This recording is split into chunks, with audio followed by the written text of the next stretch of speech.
yung sidecar ko mga ka-business, oh. Yung sidecar ko na natambak dito mga ka-business, ito. Ito po yung binanggit ni Dudong mga ka-business na gagawaan daw niya ng paraan, no, mga ka-business. So hindi ko pa alam kung anong po pwede dyan mga ka-business. Sabi niya hanapan daw niya ng para kumita, sa madaling sabi, para kumita mga ka-business, kasi wala pang ayun po kung mayroon na ba siyang naisip dyan. Pero ako kasi ang naisip ko dyan mga ka-business ay ipasok na lang doon sana sa sa tawag nito, itong mga nagsa-Shopee, Lazada, yung mga parcel, sa madaling sabi, mga nagpa-parcel. Kasi sayang kasi natayangga ng mga ka-business, baka masira lang yan siya dyan na hindi magagamit. Tapos yung tricycle naman ay yung motor single naman, okay naman yun, gumagana naman. Ang problema ka na lang nun ay ilaw. So pwede naman gamitin na yun mga ka-business, bibiyahe lang sa araw lang, pwede na yun gamitin. Kaya yun ang naisipan ko, kung ganyan lang din ang nangyayari dyan, natambak lang, hindi mapapakinabangan, sayang. Tama din naman sinabi Dudong na hanapan ng paraan o parcel. Ang naisipan ko ito sa motor, itong sidecar ko na ito mga ka-business. Nagtatanong-tanong pa ako hindi ko pa matiyak. Nagtatanong-tanong yung ibang napagtanungan ko naman, so hindi nakabisado, hindi ko alam kung anong kanyan. Meron pa akong siguro itong mga nagpa-parcel dito sa madalas na yung nagsisingle, hindi ko pa kasi yan sila ang hindi ko pa natanong mga napagtanungan ko lang yung mga dito lang yung mga nakakausap ko madalas sa ako na kung ipasok ko sa parcel yung tricycle ko. Sabi naman nila pwede yun, pero hindi nila alam kung paano rin ang proseso. So ang gusto kong malaman kung paano ang proseso nito. Siyempre malamang may mga requirements ka rin i-submit yan. Kung halimbawa Lazada, sa Lazada o Shopee ba kaya, gano'n. Siyempre mag-register ka nyan doon, register yung sidecar mo, motor single mo. Kahit ang ko mga kabisnes, kahit dito lang sana sa mismong loob ng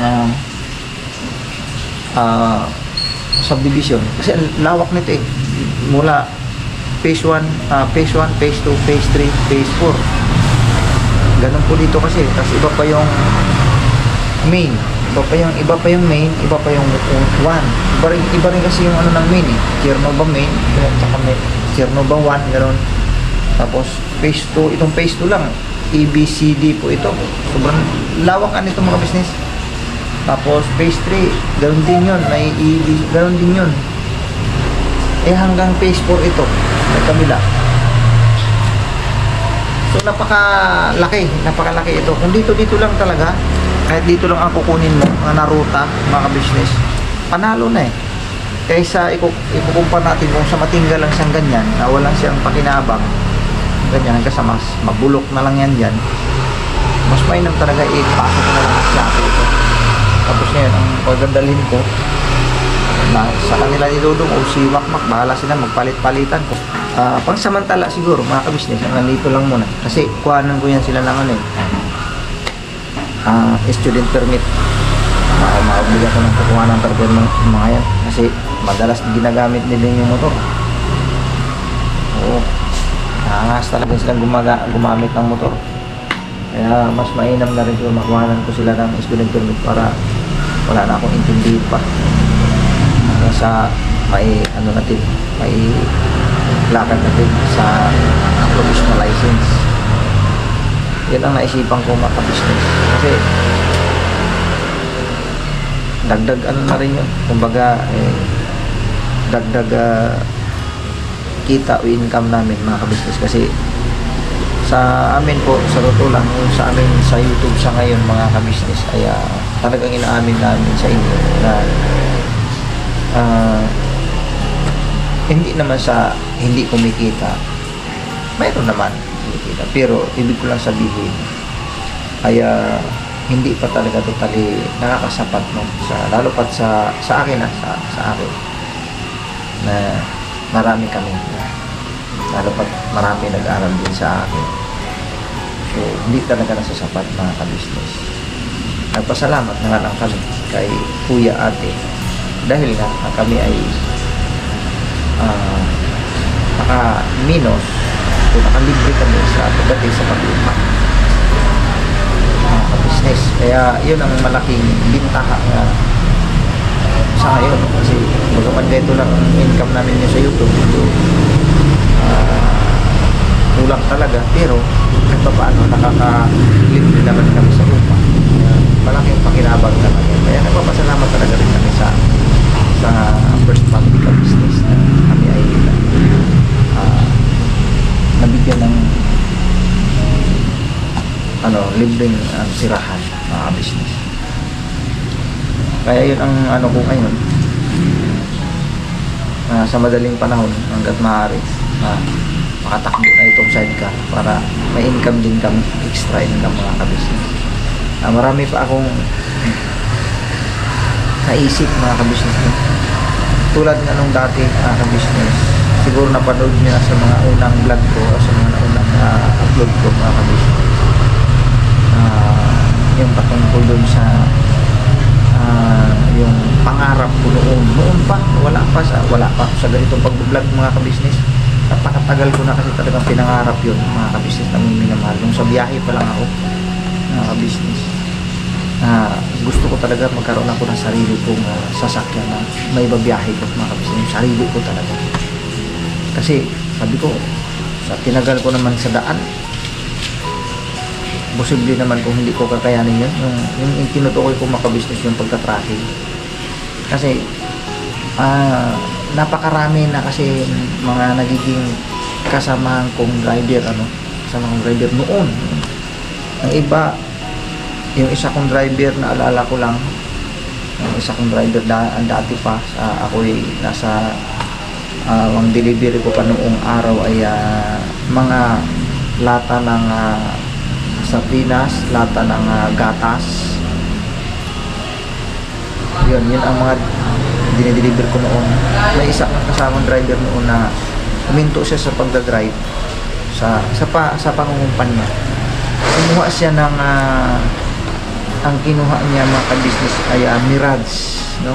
Mitsubishi Mirage. Ang ginawa niya, ang sa kanya naman pinasok niya sa Transportify mga ka-business. Kinuha niya yung sasakyan niya, yung ipinasok sa Transportify.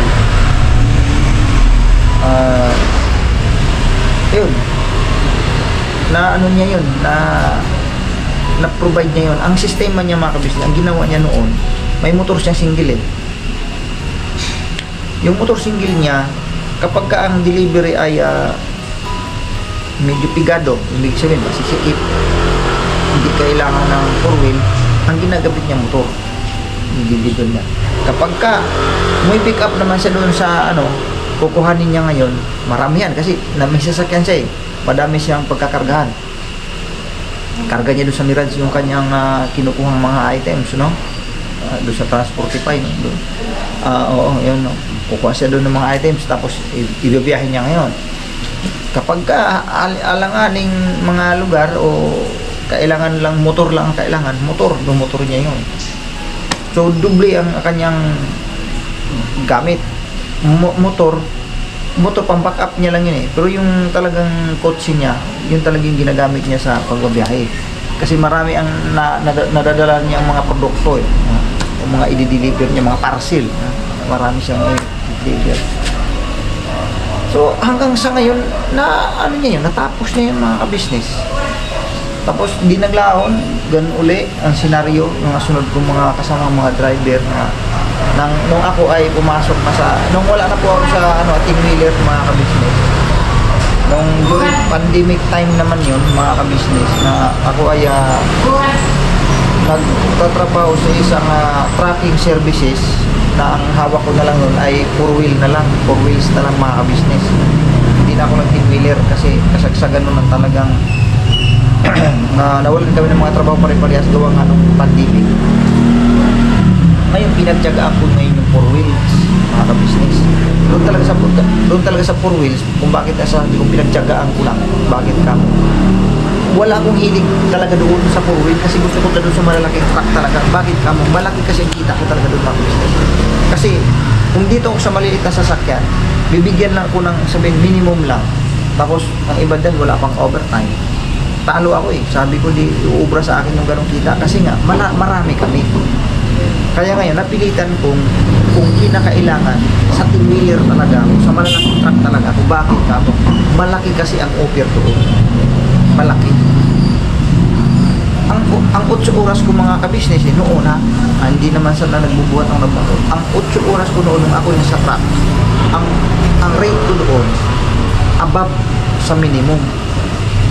Hindi, ang minimum kasi dati 500 plus eh. Above po ako. Kasi nga driver kami. Mga pangarga namin, hindi biro. Pag sa truck kasi hindi talaga biro. Andoon talaga yung pagod. Na tukuran pa yung, ibig sabihin tukod pa ang oras mo. Ibig sabihin tukod ka. Diba? Nag-deliver ka ngayon. 50-50 kung makakabalik ka. Ibig sabihin hindi ka makakauwi maaring sa sunod pa ng mga araw kasi pagdating doon hindi lang ikaw ang nagdi-deliver. Minsan, 5 truck tayo nakapila doon. Siyempre, kung halimbawa, ikaw ang nahuling dumating, eh, mayroon pang nauna sa'yo, matagal yun. Maghintayin mo pa yun. So, sa akin naman, pabor. Pabor sa amin yung bakit. Tuloy-tuloy ang oras namin, mga ka-business. Tuloy ang oras. Kaya, mas pinili ko noon sa truck talaga ko kung ikumpara sa 4 wheels ako. Pero during pandemic time, mga ka-business, talagang napilitan kami o ako na pag-ride na lang doon sa mga maliliit. Tinaga ko yun nung nandun ako sa tracking na business. Magkaano lang ibinigay sa akin ang isang araw ko 350. So napakalayo mga ka-business mo ikukumpara doon sa dati kong 8 oras ko na 800 pesos. Ang 8 hours ko yun ang pinaka-rate ko doon. 8 hours ko 800. Tapos yung overtime ko pa. Oh, halimbawa nag-in ko ngayon. Halimbawa lang ngayon ay Lunes. In ako ngayon Lunes. Biyahe kami. Ay mag-in ako sa pabrika mga alas 3. Biyahe na ako niyan. Naka-in na ako. Alas 3 ng madaling araw naka-in na ako niyan. So gumagana ng oras ko. Pagdating doon sa pagdideliveran namin ay medyo natukod. Sabi nga, sa madaling salita, yun ang terminong ginagamit nila. Tukod tayo, pre. Tukod tayo, hindi tayo makakauwi ngayon. Una-una, truck ban na. Kasi ang Metro Manila, may truck ban, tsaka may mga karating probinsya, may mga truck ban din. Hindi ka basta-basta makakatawid. Makakalabas ka lang kapag ka alas 10 na ng gabi. Kapag ang truck ban kasi, mula alas 5 hanggang alas 10. Alas 5, hindi ka na pwedeng tumakbo. Hintayin mo pa ang alas 10. So, alas 10, tsaka ka palang makakaalis, makakauwi. Kasi naghintay ka pa ng truck ban eh. Yun ang ibig sabihin tukod. O di naman kaya, bukod sa na-truck ban ka, hindi pa kayo naibaba ang items nyo. Kasi pag tinwheeler, pag nagkarga, sa bakal ako dati, tig 18, 20 tonelada na bakal ang karga. Sobrang dami talaga. So matagal yun, hindi yun ano lang. Hindi yun isang oras lang na pwedeng i-diskarga mo, matagal yun. Tapos lalo pat manumano, kadalasan. Pag bakal kasi manumano kadalasan talaga. Bibira yung mga kumpanya na aming nagdi-deliveran na mayroong forklift o mayroong crane. Mayroon din ganun, pero bibira. Mangyari lang yun sa mga delivery namin pagka may mga sariling bodega. Pag may mga sariling bodega yung na malalaki, yun, may mga forklift dun, susuruin na lang yun. Kaya ang bilis. Pero pagka wala, mano-mano, naku, mano-manuhin yun. Kaya ang tagal. So sa madaling salita, mahaba ang oras ko doon, mas malaki naman ang kinikita ko. Kaya yun ang gusto ko. Kaya sabi ko, kaya nung during pandemic, pinagtyagaan ko talaga yung 4 wheel na yun. Pinagtyagaan ko yung 4 wheels na yun. Kasi Wala eh. Pandemic eh. May mga bumabiyahe-biyahe kasing gano'n eh. Tracking. Essentials kasi mga ka-business. Bakit ka mo? Yung aking pangarga ay mga diaper, mga wipes, ganyan, napkin. Yun yung aking mga pangarga dati. Ano siya, napabilang siya sa essentials mga ka-business. Ay nakakabiyahe ako. Kaya yung 350 na yun, pinagtsatsagaan ko talaga. Isipin mo 350, sa dami namin, paano mapagkasya yung mga ka-business ko? Pero, talaga pinagkasya namin. So doon ako natuto sa tracking. Yun ang punto ko mga ka-business, kung bakit natuto ko sa tracking. Ngayon, yung mga habang ako ay bumabiyahe, napagtanong-tanong yung aking mga kasama, siyempre, tinatanong din ako, sarili ko ba yan? Yan ang sabi sa akin. Hindi nga eh. Bakit? Sa inyo. Ito amin, sarili namin to. Kinuha ko, hulugan. Ano? Doon na. Sa madaling salita mga ka-business, nagkaroon ako ng idea. Sabi ko, okay pala kung ganito. Traffic. Pag sarili mo pala talaga. Kaysa naman, kasi yung sa akin, ano lang ako eh. Kumbaga, pinag-drive lang ako doon eh. Kumbaga, ibiniyahe ko lang yun eh. Sabi ko, ganoon pala. Mas okay ba? Oo, mas okay. Di amak na mas okay kasi pag natapos mo to, iyon na. Sasakyan, wala ka nang, sa ngayon, medyo talagang bugbugan sa biyahe kasi maghuhulog ka pa eh. Pero, pag natapos naman na yan, wala nang maging problema. Yung iyon na. Sabi ko, yun na nga, nagkaroon ko ng idea. Tapos, naikwento-kwento ko sa mga kasama kong driver na may kapasidad sila na kumuha ng L300. May kapasidad, may pira sila pag-down. Ginawa ng ibang mga napagkwentuhan ko lang. Tapos, nung ako'y nanggagaling doon sa tracking na yun, mga ka-business, sabi ko, may sasakyan na siya. Sabi ko, sige, ipasok mo yan doon sa napasukan ko. Kasi yun, tumatanggap sila ng mga sasakyan pantulad niyan. Katulad ng L300 mga ka-business. Tumatanggap sila. Ipinasok. Sabi ko, kausapin mo itong tao na to, nakakilala ko. Ito, lapitan mo to. Na kamo, pag ipapasok mo yung sasakyan mo. Ngayon, ang totoo mga ka-business ngayon, kaya isang buwan na lang tatapos na yung kanyang sasakyan mga ka-business. So sabi niya kukuha siya ulit ng panibago. So ngayon magdadalawang unit siya. So itong isa tapos niya ng hulugan. So pag kumikita itong isa, buo niya na yung kita niya kasi wala na siyang hulugan doon eh. Makakaalalay naman siya doon sa isang unit kasi kukuha siya ng panibago eh.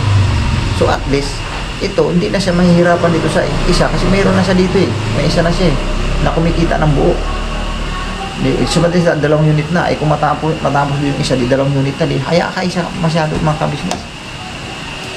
Kumbaga yung katawan niya, gi-double, gi-triple, ganun lang ginawa niya.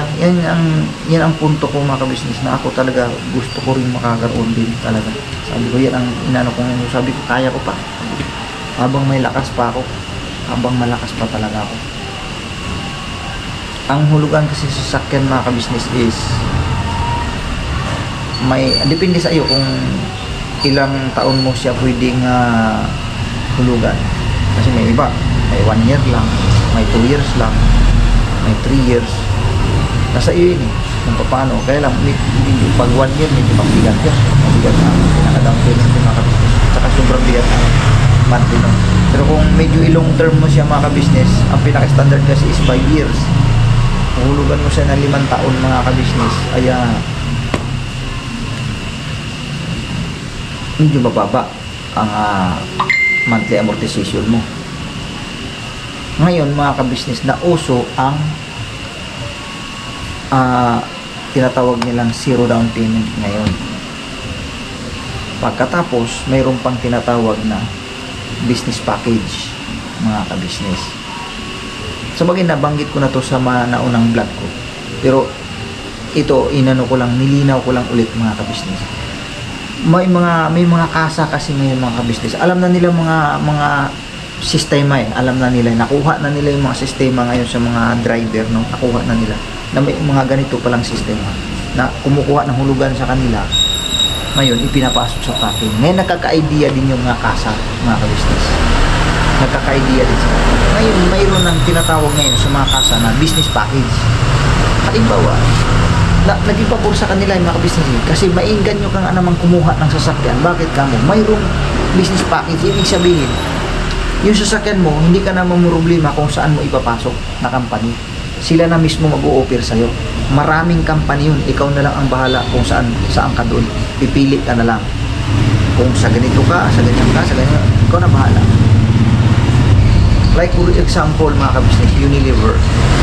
Napakasikat na company, napakalaking company pati. Yun, isa yun sa may pwede kang pumasok doon. Nasa iyo nga, pipili ka na kung anong mga company. Maraming company kang pagpipilihan. Business package kung tawagin nila. Ngayon, magbibigay ka lang sa kanila ng 15,000. Mga ka-business. 15,000 ang ibibigay mo para doon sa business package. Sila na ang bahala sa sasakyan na kukunin mo. Sila na ang bahala kung saan mo ibabiyahe. O kumbaga naka-prepared na yung pagpapasukan ng iyong sasakyan na kukunin.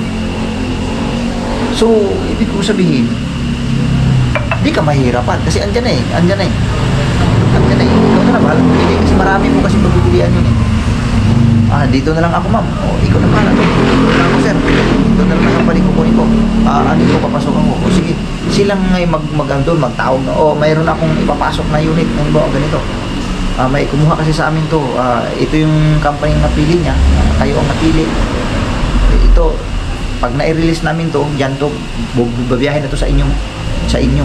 Ito yung ganito ganyan. Sila nang bahala magpuproseso. So, hindi ka na mahirapan. So, sila pabor sa kanila yun kasi matitiyak din nila na makakahulog ka dahil antimano, mayroon ng pagpapasukan na sasakyan mo eh. Mayroon na kasi ganun ngayon mga ka-business. Tapos mayroon ang offer nila 1,000 lang ida-down mo.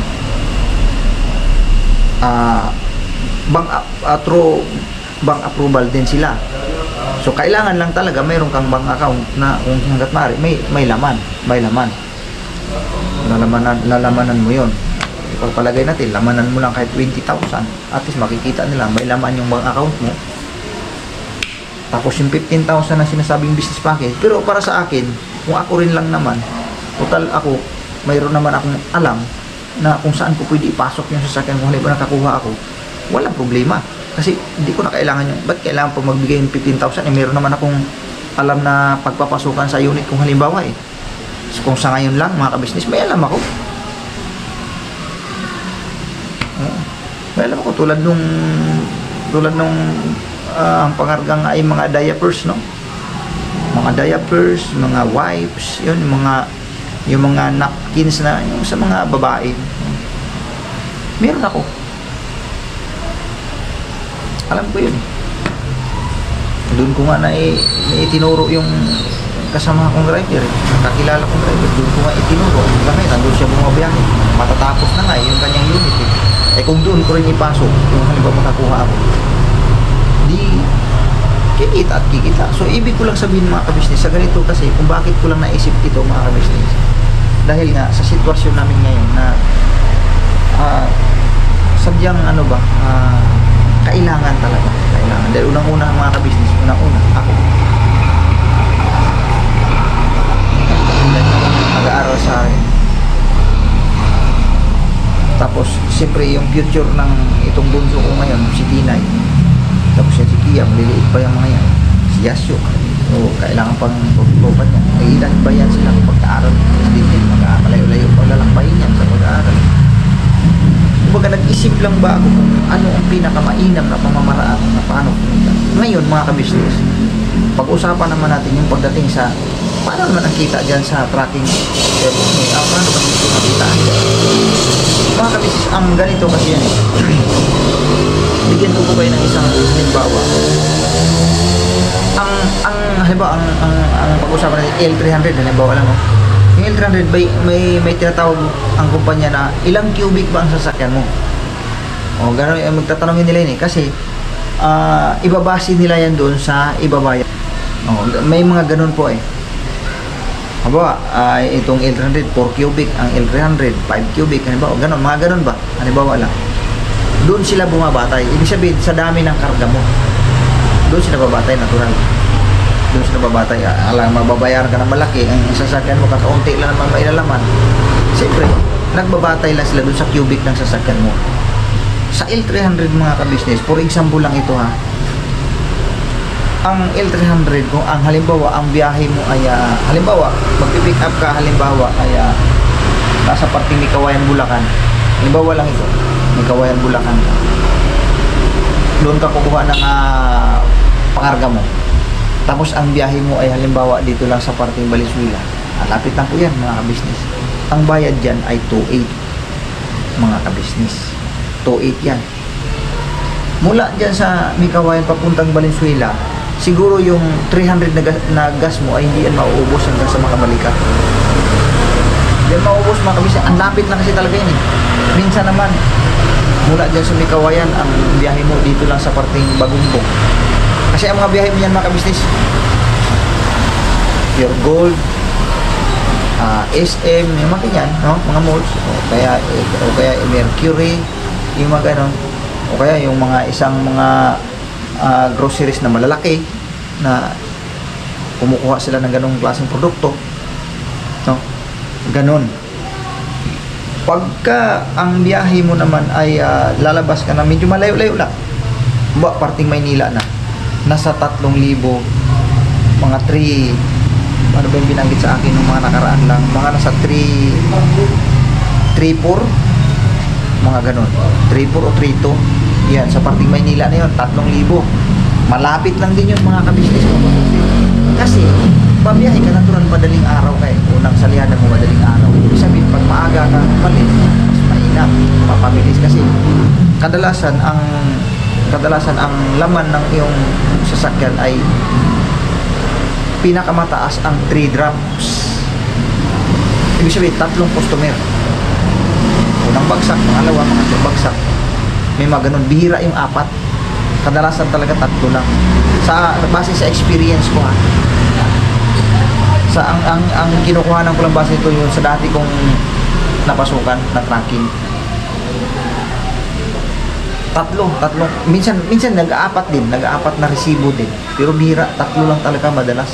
Minsan nga swerte nga pag isa lang, mas mainam yung isa lang, medyo matagal-tagal lang yun dahil siyempre isang load yun eh, doon mula ibabagsak sa isang customer. Pero para sa akin pabor yun kasi wala na ako intindi, hindi na ako mag-ikot eh, doon lang ako nakapermis. Halimbawa kung Mercury lang babagsak ako, ang Mercury pinakamaganda pati dahil 24 oras tumatanggap sila.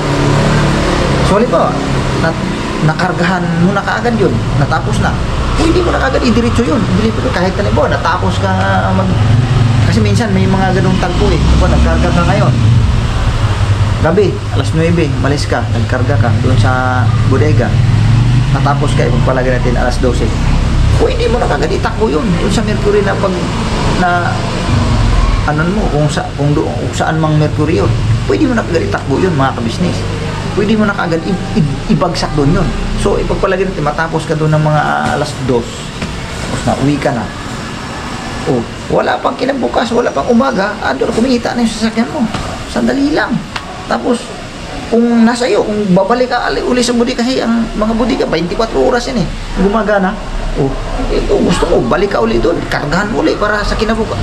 Pagdating pagliwa-liwanag na naman, biyahe ka ulit. So, ibig sabihin, sa isang araw, nakadalawa ka. Oh, kung dito lang yun sa parting Valenzuela lang na ibagsak, unang bagsak mo, di nakatuit ka, pagbalik mo, pagpalagin another 2.8 na naman ulit, di sa isang araw naka 5,000 ka, 5-6 sa isang araw kaagad, kung nakadalawa ka 3. May mga ganun po eh, makakadalawa ka, lalo pag malapit, sandali lang, balik ka, karga ka ulit, takbo ulit.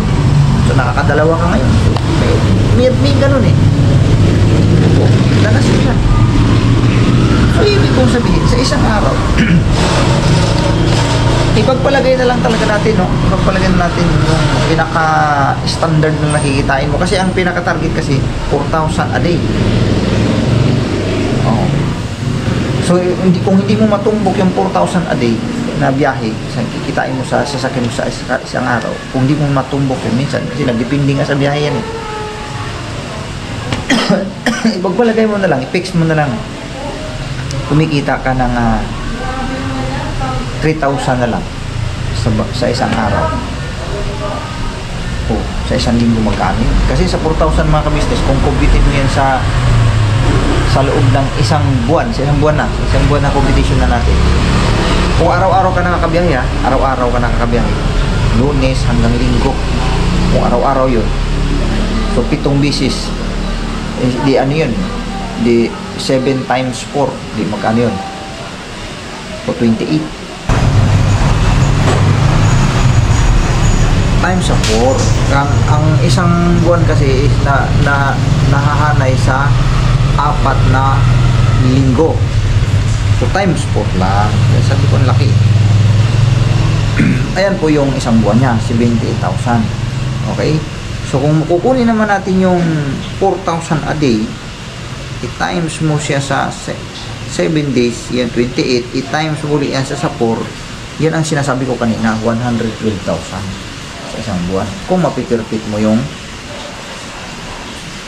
4,000 a day, pero maaring hindi yan mapipirpik eh. Maaring may 2,800 lang kikitain mo dyan, maaring may 3,000 lang kikitain mo. Nagdepende kasi yan sa layo, mga ka-business. Yun ang tinutukoy ko dyan, yan ang ibig kong itumbok kanina. Nagdepende siya sa layo. Ang pinakamalapit is 2,800, mga ka-business. So ikaw palagay lang natin, yung kalahati na lang nito, yung sa 112 na lang, yung kalahati na lang yan, yun lang yung kita mo sa isang buwan. Eh ang monthly mo sa L300 mga ka-business ay batay sa aking napag-inquirean mga ka-business, ang binigay na monthly niya ay 21,400 plus may butal pa, 21,400 mga ka-business. Doon pa lang sa 2,800 a day makukuha mo, mayroon ka ng nasa 70,000 na ang kita mo sa isang buwan. So imposible hindi mo mahuhulugan yung L300, diba? Imposible hindi mo mahulugan eh. Sobra-sobra eh kung tutuusin eh. Pero siyempre di man po pwedeng di mabawasan pa yun. Sabihin mo sobra man, siyempre ang gas mo, siyempre maglaan ka pa ng gas. Kung bago ang sasakyan mga ka-business, yung 500 sa maghapon mong biyahe, kung halimbawa 3 drops lang, di maubos yun yung 500 mo, di maubos yun. Depende na lang talaga kung matukod ka ng maghapon ka ng traffic, ay ubos yun. So yun po, patay-patay yung ating camera mga ka-business. So yun po, hanggang dito na lang mga ka-business. Yun po ay akin lang naman yung baga yun lang ay napag-usap-usapan lang namin ni Mengay nga. Dahil ito si Mengay kasi ano rin sa akin, dapat noon pa ako nagkaroon mga kabisnes kung tutusin lang, kaya lang si Mengay nga ay medyo tutol siya sa pagdating sa ganung bagay kasi pinangunahan siya kaagad ng takot, baka hindi rin mahulugan, di ba, tapos masayang na doon yung pera, ganun. Kaya sabi ko nga sa kanya noon pa, sabi ko, kumbaga ang katawang ko ay kung kinakailangan dublihin ko, triplihin ko sa pamamagitan ng ganun. Sabi ko sa kanya, hindi man ako makatrabaho mismo, katawang kong lamang ito, hindi man makatrabaho, hindi man kumikita, pero sa pamamagitan ng sasakyan na yun na may tumatakbo kahit pa paano, may income ako, pwede ko naman ipadala yun eh. Kahit pa paano, may income mga kabisnes.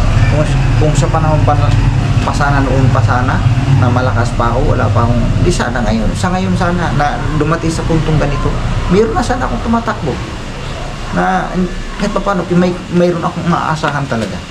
Pero hindi pa huli ang lahat mga kabisnes, hindi pa huli ang lahat. So yun po mga kabisnes, hanggang dito na lang, no? God bless po sa ating lahat. Maraming salamat po sa inyo pong suporta. Please support po natin mga kabisnes official, Papa Dins TV, kabisnes family, at siyempre Mrs. TV official, yung abang lingkod Kagwang Boknoy official, at sa lahat ng mga kagwangs mga kabisnes, please support po natin. Vera Andito official, at sa lahat ng mga reactors sa buong kabisnes. family. Alright, God bless po sa ating mga kabisnes. Hindi na banat lang. Sa bawat araw na lumipas, ka-business ay nagagalak. Maraming taong natutulungan, pagpalain ng may kapal. Sa bawat araw nagdaan,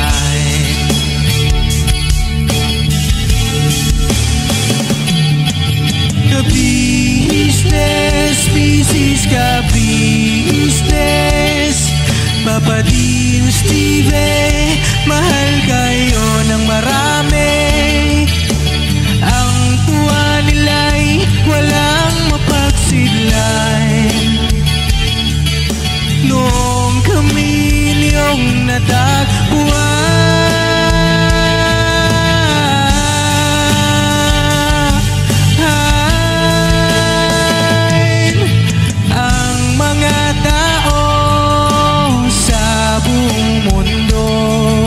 maging ang mga OFW, sinubaybayan mga pagtulong nyo.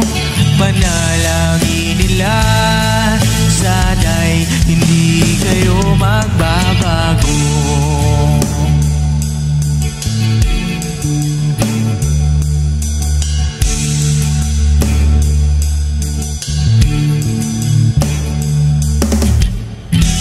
Papa Dean, Stevie naman,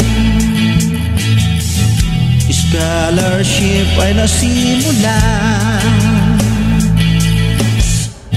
sa mga nais mag-aral. Pag-aaral ay pahalagahan upang kayo'y magtagumpay.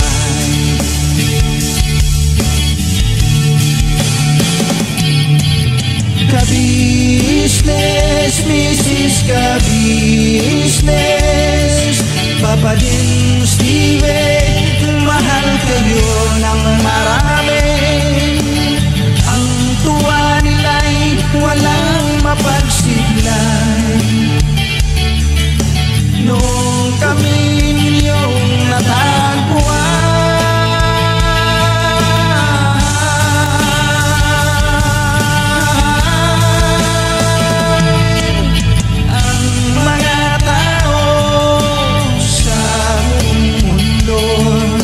maging ang mga OFW, sinubaybayan mga pagtulong nyo.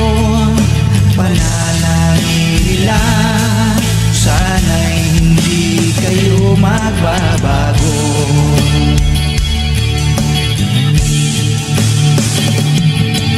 Sponsors and subscribers namin minamahal, walang sawa kami sa inyo'y magpasalamat.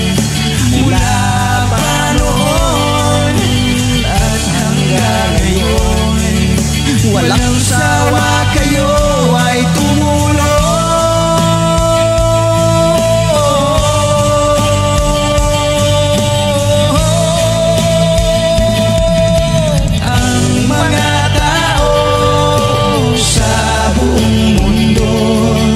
Maging ang mga OFW, sinubaybayan mga pagtulong nyo. Panalangin nila, sana'y hindi kayo magbabago.